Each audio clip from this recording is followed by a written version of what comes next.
खेल हो या अभिनय या फिर राजनीति, महिलाओं ने हर जगह अपना लोहा मनवाया है और बुलंद हौसलों के साथ देश सेवा में लगी हुई है। एक महिला की भूमिका निभाना कोई सरल कार्य नहीं है, लेकिन आज भी हमारे समाज में महिलाओं को आगे बढ़ने से रोकते हैं, जिसके चलते महिलाओं को काफ़ी मुश्किलों का सामना करना पड़ता है। इन सब चुनौतियों के बावजूद भी वह इसका डटकर सामना करती है और सफलता की बुलंदियों को छूती है। इन्हीं सब चुनौतियों से उभर कर राजनीति में अपने पहचान बनाने वाले महिलाओं पर आधारित है हमारा कार्यक्रम नेत्री, महिला सांसद और उनकी कहानी। नमस्कार, स्वागत है आप सबका।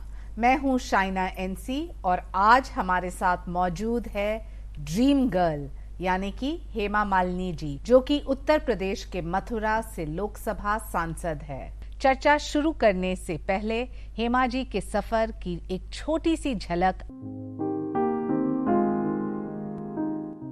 एक जबरदस्त अभिनेत्री, नृत्यांगना और राजनेता के रूप में लोगों के दिलों पर राज करने वाली हेमा मालिनी का जन्म 16 अक्टूबर 1948 में तमिलनाडु के अम्मकुंडी में जया लक्ष्मी चक्रवर्ती और VSR चक्रवर्ती के घर हुआ।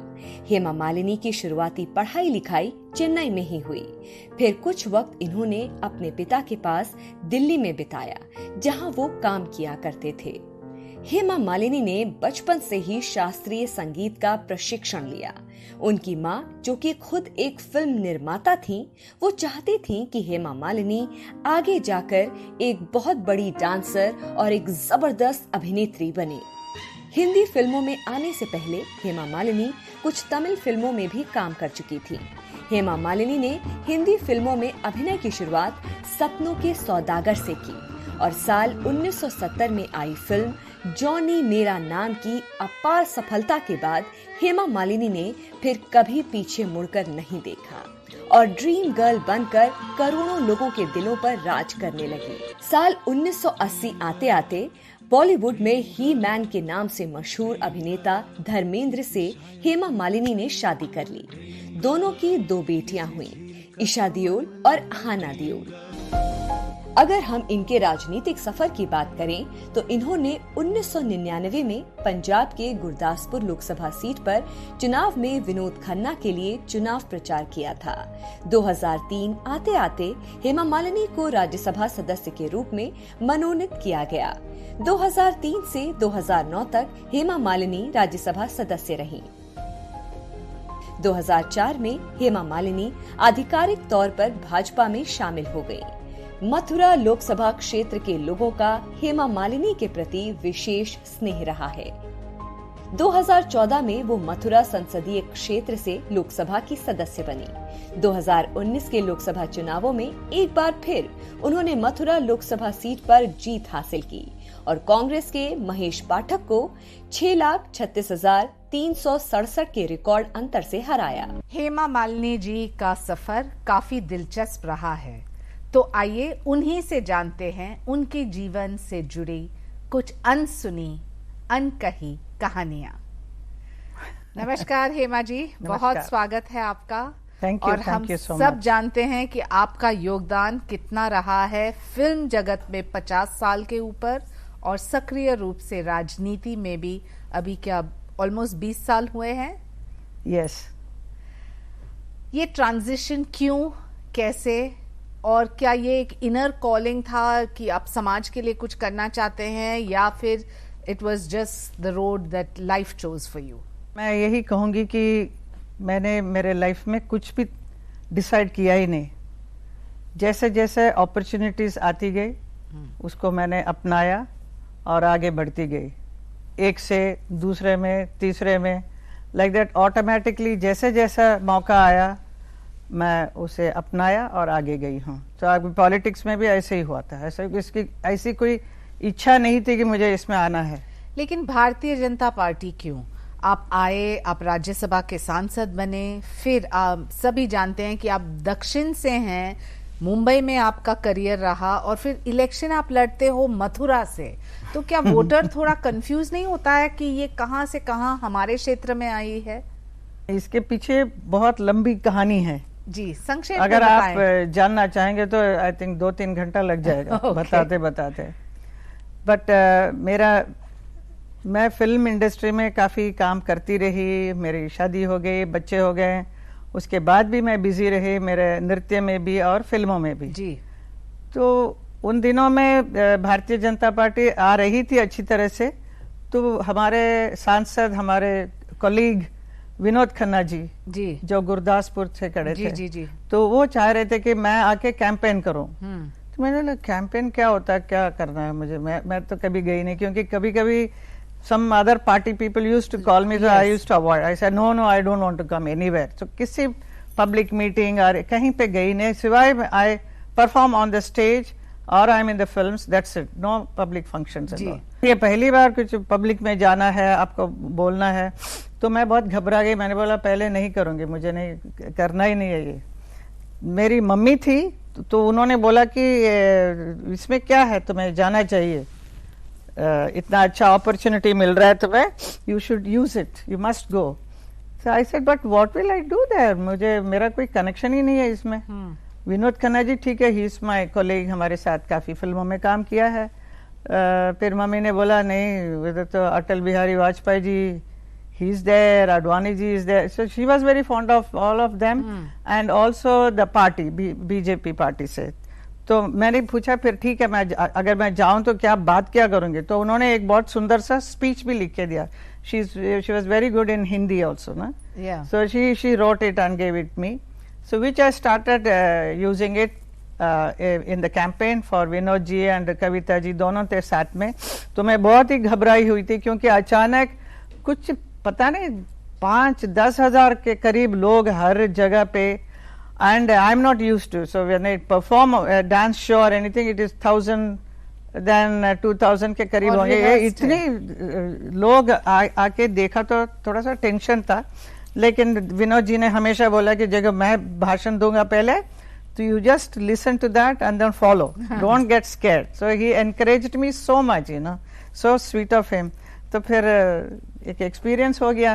फिर उन्होंने कहा कि तुम्हें तो you are good and then you must come into Rajya Sabha. I said no no no no, I don't want to do all this, मुझे नहीं, I am happy where I M.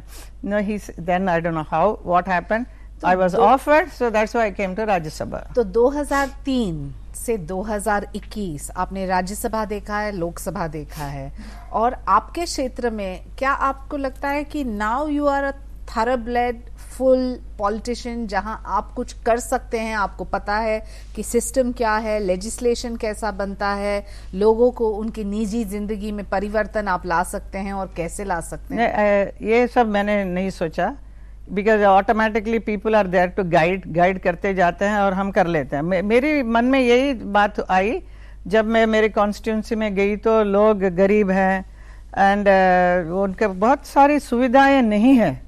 तो ये देख के मुझे बड़ा खराब लगा, और मुझे लगा कि मैं, my mother also used to say, see this is the best मौका for you to do some सेवा फॉर द पीपल। आज तक तुमने जो नाम कमाया, यू नो, पैसा कमाया है, that's fine, because people have loved you, so to those people तुम्हें जाकर तो उनके लिए कुछ करेगी काम, तो बहुत अच्छा लगे, it is very good thing for you, must do it.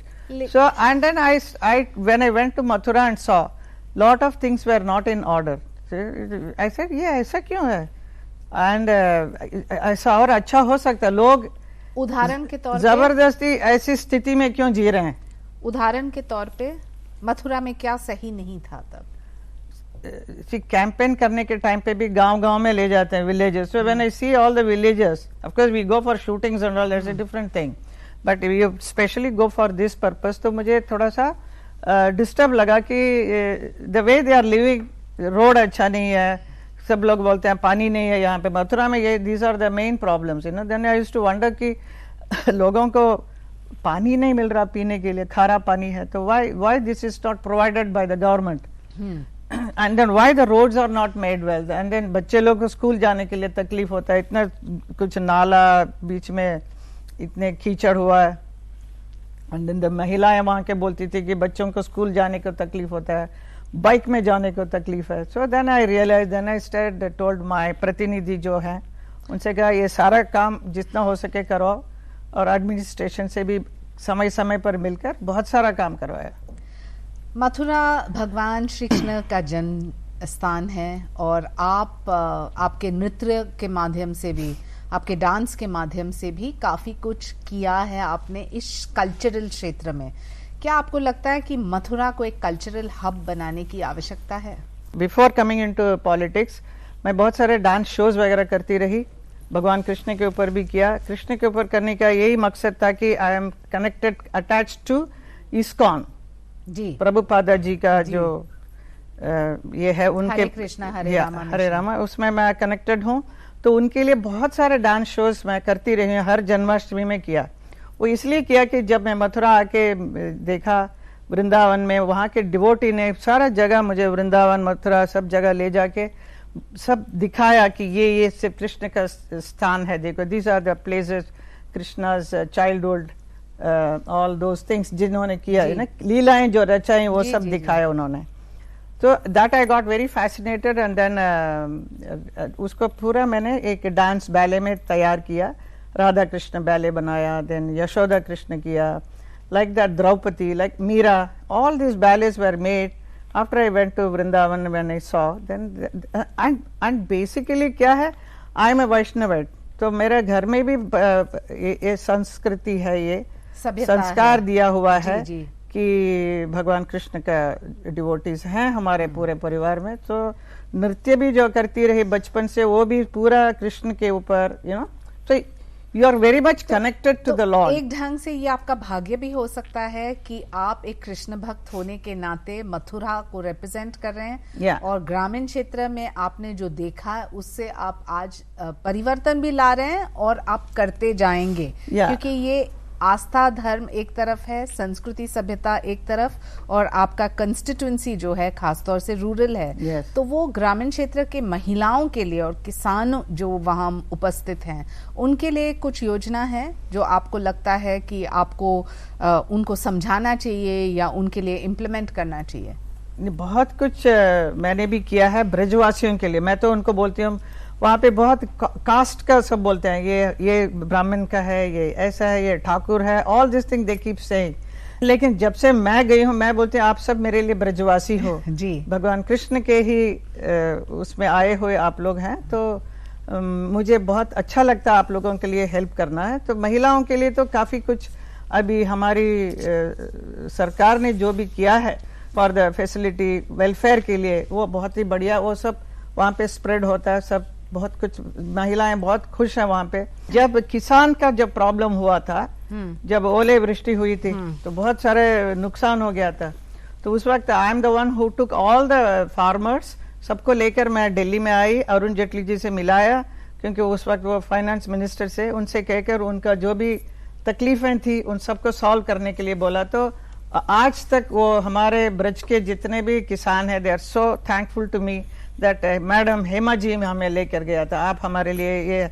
So any time कुछ भी प्रॉब्लम होता तो मेरे पास आके सब बोलते हैं और मैं समय समय पर उनको बहुत हेल्प करती रहती हूँ। तो आप इस रोल को भी निभा रहे हैं, इस किरदार को भी निभा रहे हैं, ये बहुत बड़ी बात है। कहते हैं कि पॉलिटिक्स बहुत ही संघर्ष करना पड़ता है, खास तौर से महिलाओं के लिए। क्या ये सही रहा है आपके लिए, या आपको लगता है कि आप समझ गए and you learn the tricks of the trade on? मैं इतना वैसे कनेक्टेड नहीं रहती हूँ, मैं मेरे क्षेत्र से कनेक्टेड हूँ। I just want to help my people, मेरा मकसद सीधा वही है और कुछ भी नहीं है। मुझे ये हासिल करने का शौक नहीं है कि मैं पॉलिटिक्स में ऐसा कुछ बन जाऊं, राजनीति में तो ये बहुत बड़ा स्थिति मैं हासिल कर लूं, इन सब की मेरे मन में ऐसे कोई इच्छा कभी आती ही नहीं है, क्योंकि I am an artist, so I want to remain an artist, but I want to help people. So it is the best platform I got, this Mathura as a MP. तो इस MP बनकर मैं क्या क्या कर सकती हूँ, कर रही हूँ। अभी मुझे ये मौका मिल रहा है। मैं हमेशा सोचती थी कि वृंदावन मथुरा जो है एंड ऑल्सो नंदगांव, बहुत सारे जितने भी क्षेत्र हैं वहाँ के ब्रज के, वहाँ सब डेवलप कराना चाहिए, क्योंकि सब इतने so many devotees from all over the world आते हैं देखने के लिए। तो उनको क्या मिलता है देखने का, सिवाय मंदिर के और कुछ भी नहीं। बट लीला स्थलियों के एक एक को उभर कर लेकर आना चाहिए। तो इसके लिए ब्रज तीर्थ विकास परिषद जो है, जो योगी जी ने बनाई है, वो उसके अध्यक्ष करते हैं। तो उसमें मिलकर मैं बहुत सारे ब्रज भाषा, ब्रज कल्चर को लेकर आने के लिए अभी हम लोग उसमें बहुत काम कर रहे हैं। हेमा जी, आपके सामने हमेशा दिग्गज नेता रहे हैं और 2014 में आप 3 लाख वोट से जीत के आए, 2019 में ऑलमोस्ट 3 लाख से वापस आप जीत के आए। तो आप इसका श्रेय किसको देंगे? आपके मेहनत को, आपकी पार्टी को, आपके नेतृत्व को, या आपके संगठन जो वहां उपस्थित हैं मथुरा में? डेफिनेटली संगठन बहुत मेहनत किया उन्होंने।